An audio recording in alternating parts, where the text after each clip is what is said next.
Peter's dead on. The spotlight is shining on Dev Ed in a way that it has never shown before, and there's a lot of money that's being tossed in our direction because of that spotlight. But that also means we've got to get some things right. And if we don't get some things right, then we lose, there's a real chance that we'll lose what we value, and that is that second chance. Lots of system offices across the country, Virginia being one, are putting floors in place now for students that are saying if you don't score at this level, then we cannot educate you.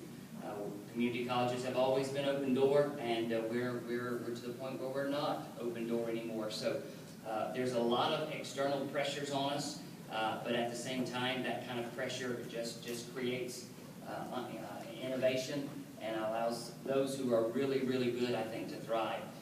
I just quickly encourage you for two thoughts.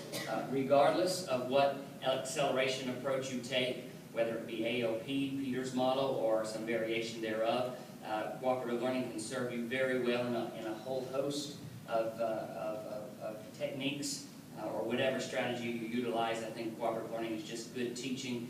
And we always hear teachers say, I've been doing this for a long time anyway, because there's just something intuitive about good teaching.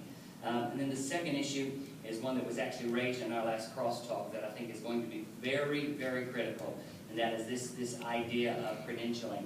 And if you've got standalone Dev Ed divisions, as we do at Patrick Henry, that when you start accelerating, you've got to pay attention to those credentialing issues, because you're going to, otherwise you're going to get deemed, and that opens up a whole host of other problems.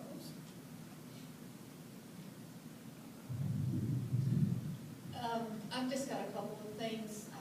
First of all, regardless of what you're going to implement, we've talked about this in our crosstalk, start small. It's easy to offer one section of something and see how it goes. It's easy to just do one activity using cooperative learning. The important thing is, if you find good success with, especially with cooperative learning, you want to try to start infusing it across your campus.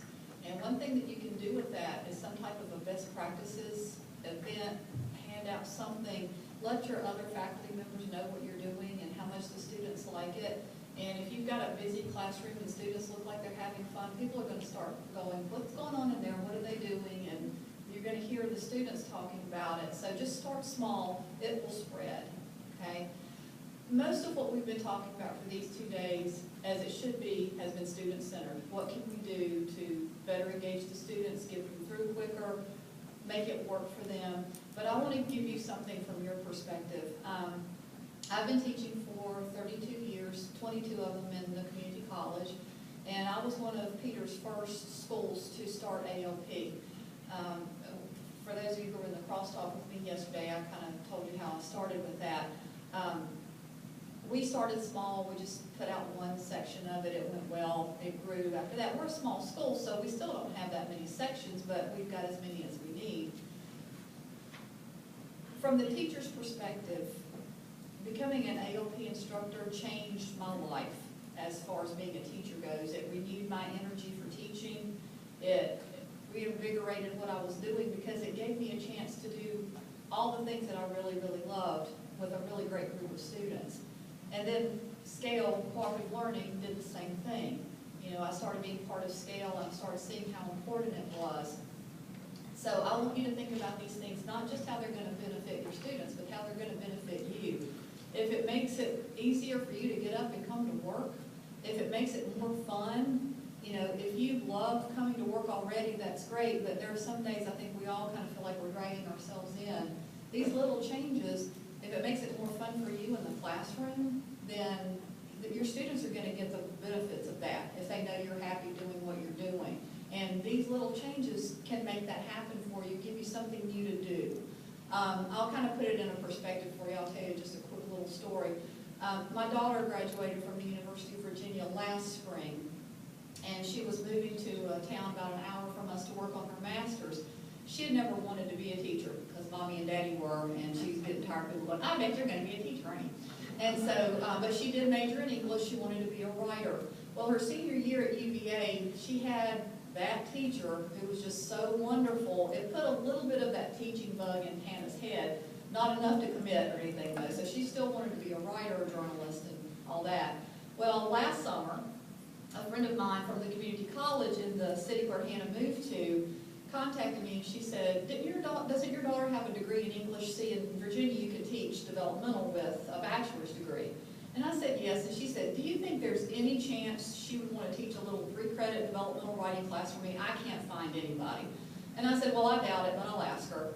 And Hannah's usually up for just about anything. And she said, yeah, I'll give it a try. So she goes in for her interview with my friend. She calls me later and she says, Mom, I'm going to be teaching 9 credits. Never taught a class of anything in her life short of karate. And I'm like, oh, that's great. And I'm actually going, oh, God. And anyway, so this is during the summer. The semester starts.